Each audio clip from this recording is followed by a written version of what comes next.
வணக்கம். All in one zone devotion சேனலுக்கு உங்களை அன்புடன் வரவேற்கிறேன். இன்னைக்கு நம்மளுடைய சேனலில் நாளைக்கு தைப்பூச விழா வருதுங்க. அதாவது முருகப்பெருமானுக்கே உரிய நாளாக கருதப்படுகிறது. அதனுடைய சிறப்பு, பூஜை மற்றும் மகிமை மற்றும் பலன்களை பற்றி நம்ம தெரிந்து கொள்ளலாம்ங்க. அதற்கு முன்னால் நம்முடைய சேனலை இதான் ஃபர்ஸ்ட் டைம் பார்க்குறவங்களா இருந்தாலும் சரி, சப்ஸ்கிரைப் பண்ணாமல் பார்க்குறவங்களா இருந்தாலும் சரி, நம்ம சேனலை சப்ஸ்கிரைப் பண்ணிக்கோங்க. கூடவே அந்த பெல் பட்டனை ப்ரெஸ் பண்ணிக்கோங்க. ஆல் என்கின்ற ஆப்ஷனையும் ப்ரெஸ் பண்ணிக்கோங்க. அப்போ தான் நான் போடுற வீடியோஸ் எல்லாம் உங்களுக்கு உடனுக்குடன் நோட்டிஃபிகேஷனில் மிஸ் பண்ணாமல் தெரிய வரும். சரி, வாங்க இப்போ நம்ம வீடியோக்குள்ளே போகலாம்.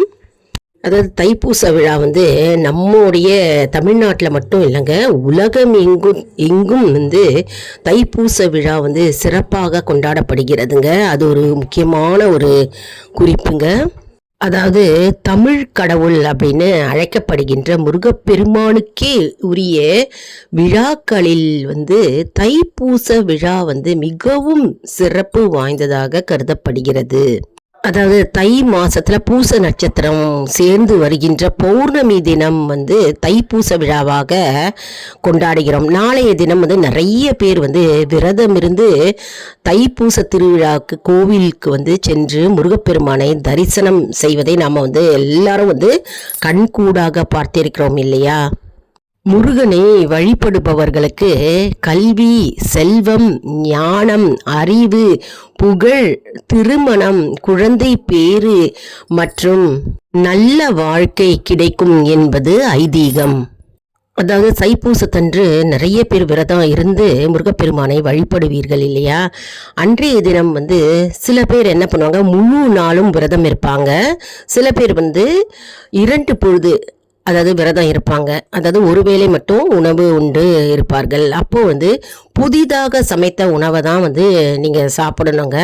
ஒரு பொழுது விரதம் இருப்பவர்களும் சரி, ஒரு பொழுது விரதம் இருப்பவர்களும் சரி, மற்றும் ஒரே ஒரு நேரம் மட்டும் விரதம் இருப்பாங்க. அப்படி இல்லைன்னா 2 நேரம் விரதம் இருப்பாங்க. அப்படி இருந்தாலும் சரி, புதிதாக சமைத்த உணவை தான் நாளைக்கு சாப்பிட வேண்டும். நம்ம சிறப்புகளை நம்ம ஒவ்வொன்றாக பார்க்கலாங்க. அதாவது தைப்பூசத்தன்று இந்த உலகம் புதியதாக உலகம் உருவாக்கப்பட்டதான். உலகமே தைப்பூசத்தன்று தான் உருவாக்கப்பட்டது என்று பத்ம புராணம் கூறுகிறது.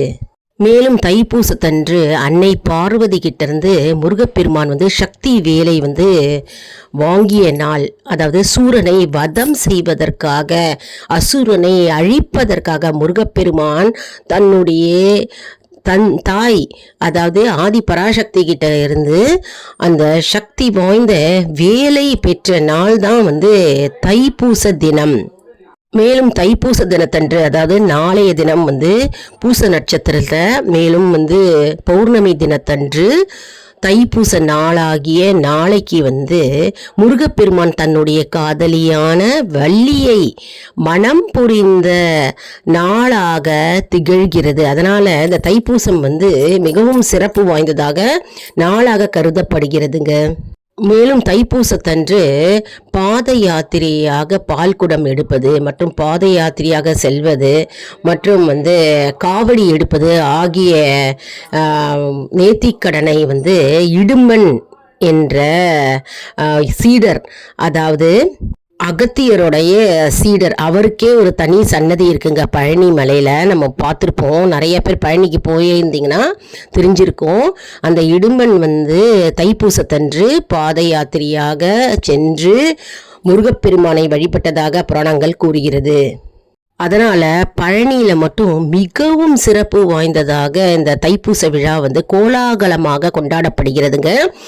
அதாவது இடும்பன் அகத்தியருடைய சீடர், அவர் என்ன செய்தாராம், காவடி எடுத்து மற்றும் பாத யாத்திரை சென்று பால்குடம் எடுத்து முருகப்பெருமானுக்கு அவர் நேர்த்திக்கடனை செலுத்தினாராம் என்று புராணங்கள் கூறுகிறது என்று பார்த்தோம் இல்லையா?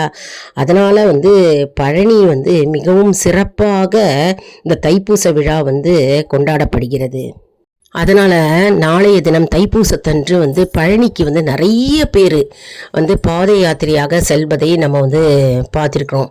அதாவது நிறைய மற்ற ஸ்தலங்களை விட பழனிக்கு வந்து பாத யாத்திரையாக நிறைய பேர் போவாங்கங்க. நாளைக்கு வந்து பால் குடம் எடுப்பாங்க, காவடி எடுப்பாங்க, நிறைய பேர் தன்னுடைய நேர்த்திக்கடனை செலுத்துவார்கள். மேலும் பார்த்தோம்னா தைப்பூசத்தன்று பூச நட்சத்திரத்தில் மகாவிஷ்ணு வந்து காவிரியில் காட்சி அளிக்கிறார். அதனால் தைப்பூச தினம் வந்து மிகவும் கோலாகலமாக அங்கு கொண்டாடப்படுகிறது. மேலும் தைப்பூச தினத்தன்று ஸ்ரீரங்க பெருமாள் கோவிலில் வந்து ஸ்ரீரங்க பெருமாள் தன்னுடைய தங்கையான சமயபுரத்து மாரியம்மனுக்கு வந்து தைப்பூச தினத்தன்று காவிரியில் வந்து சீர்வரிசை கொடுக்கிறார் என்பது ஐதீகம். அதனால் நாளைய தினம் தைப்பூசத்தன்று அந்த சீர்வரிசை கொடுக்கும் விழா வந்து கோலாகலமாக கொண்டாடப்படுகிறது. தைப்பூச விழா கோலாகலமாக அங்கு கொண்டாடப்படுகிறது. மேலும் தமிழ் கடவுளான முருகப்பெருமான் வந்து உலகமெங்கும் இருக்கும் மக்களுக்கு கடவுளாக திகழ்கிறார் இல்லையா? அதனால் மலேசியா, சிங்கப்பூர், ஸ்ரீலங்கா ஆகிய நாடுகளில் வந்து தைப்பூசத்தன்று பாத யாத்திரையாக செல்வார்கள், காவடி எடுப்பார்கள், அப்புறம் பால் குடம் எடுத்து செல்வார்கள், அப்புறம் வந்து அழகு வாயில் வந்து அழகு குத்துவார்கள். அதெல்லாம் நம்ம நிறைய பார்த்துருக்கோம் இல்லையா? அந்த அழகு குத்துவார்கள். இதெல்லாம் வந்து அவர்கள் நேர்த்திக்கடனாக தைப்பூசத்தன்று அவர்கள் பக்தர்கள் வந்து முருகப்பெருமானை உருகி உருகி வேண்டி அவர்கள் தன்னுடைய காணிக்கைகளை செலுத்துவார்கள். நாளை தைப்பூச தினத்தன்று நம்ம கண்டிப்பாக கோவிலுக்கு போகணுங்க. போய் முருகப்பெருமானை நம்ம வந்து தரிசனம் செய்ய வேண்டும். நெய் தீபம் அல்லது நல்லெண்ணெய் தீபம் ஏற்றலாங்க கோவிலில். வீட்லேயும் வந்து நெய் தீபம் அல்லது நல்லெண்ணெய் தீபம் நம்ம ஏற்றி வைக்க வேண்டும். மற்றும் வந்து நிறைய பேர் வந்து தைப்பூசத்தன்று சர்க்கரை பொங்கல், பால் பாயசம், வடை இதெல்லாம் செஞ்சு நெய்வேத்தியமாக படைப்பார்கள். அப்படியும் செய்யலாம். கோவிலையும் நம்ம வந்து பிரசாதமாக நம்ம பிரசாதத்தை எடுத்து செல்லலாம். இந்த வீடியோவில் நம்ம வந்து உலகமெங்கும் இருக்கின்ற தமிழ் மக்கள் வந்து எப்படி முருகப்பெருமானை வந்து நாளைக்கு தைப்பூச தினத்தன்று எப்படி கொண்டாடுகிறார்கள் என்பதை நம்ம பார்த்தோம் இல்லையா? மற்றும் வந்து விரதம் இருக்கிறவர்கள் வந்து முதல் நாள் வைத்த சாதம், உணவு, குழம்பு அதெல்லாம் வந்து பயன்படுத்தக்கூடாதுங்க. நம்ம பார்த்த மாதிரி அதாவது புதியதாக சமைத்த உணவு தான் நாளைக்கு தைப்பூசத்தன்று நம்ம உண்ண வேண்டும். மேலும் முருகப்பெருமானின் கையில் இருக்கும் வேல் வந்து ஞானத்தின் உருவமாக, ஞானத்தின் சக்தியாக திகழ்கிறது. முருகப்பெருமானுடைய வேல் வந்து அவ்வளவு சக்திங்க. வேல் பூஜை நாளைக்கு செய்யலாங்க. முருகப்பெருமானுடைய வேல் வந்து யார்கிட்டலாம் இருக்கோ, முருகப்பெருமான் வேலுக்கு வந்து பால் அபிஷேகம், பன்னீர் அபிஷேகம், தயிர் அபிஷேகம், சந்தன அபிஷேகம், இளநீர் அபிஷேகம் போன்ற அபிஷேகங்களை செய்து சந்தன குங்குமம் இட்டு பூக்களால் அலங்கரித்து விளக்கு ஏற்றி தூப தீபம் காண்பியுங்கள். மிகவும் சக்தி வாய்ந்த அற்புதமான முருகப்பெருமானின் வேலையை நாம் கொண்டாட வேண்டும், வழிபட வேண்டும். பக்தி சிரத்தையுடன் நம்ம வந்து வேல் வழிபாடு நம்ம செய்ய வேண்டும். மற்றும் வேல் மாறல் மகா மந்திரம் நாளைக்கு படிக்கலாங்க. கந்த சஷ்டி கவசம் படிக்கலாங்க. மற்றும் வந்து கந்த குரு கவசம் படிக்கலாங்க. மற்றும் வந்து முருகப்பெருமானுடைய ஸ்லோகங்களும் பாடல்களும் நம்ம பாடி முருகப்பெருமானை மகிழ்வித்து நம்முடைய வேண்டுதல்கள் என்னவோ அதை வைத்தால் கண்டிப்பாக முருகப்பெருமான் செவி சாய்த்து அதற்கு அவர் பதில் கொடுப்பார் என்பது ஐதீகம்.